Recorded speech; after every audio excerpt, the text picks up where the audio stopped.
রুডিকে শাস্তি দিয়ে দীপা ও সূর্য এক হয়ে গেল। প্রিয় বন্ধুরা, আজকের এপিসোডে দেখবেন এক ধামাকা পর্ব। লাবণ্যকে কিডন্যাপ করে নিয়ে গেছে রুডি।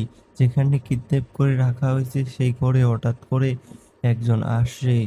লাবণ্যর নিথর কণ্ঠে বলে, কে তুমি? এবং লোকটি হেসে বলে, এ চলো তোকে আজকে মায়ের দরবারে শায়িত করব।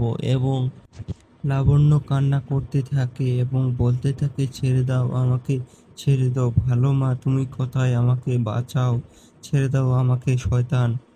এবং লোকটি লাবণ্যকে অজ্ঞান করে এ, এখান থেকে নিয়ে যেতে থাকে এবং বলতে থাকে, ভালো মা তোকে আর বাঁচাতে পারবে না, তোকে মায়ের দরবারে উৎসর্গ করে ছাড়বো।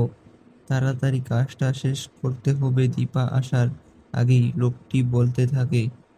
এদিকে দীপা, সূর্য ও লাবণ্যর বাবা লাবণ্যকে খুঁজতে আসে। সেখানে বাধা দিতে চেষ্টা করে কুন্তলা, কিন্তু সূর্য কুন্তলাকে ছুঁড়ে ফেলে দেয় এবং খুঁজতে যেতে থাকে। ঠিক সেই সময়ে দীপা একটি জুতো দেখতে পায় এবং বুঝতে পারে এটি লাবণ্যের জুতা।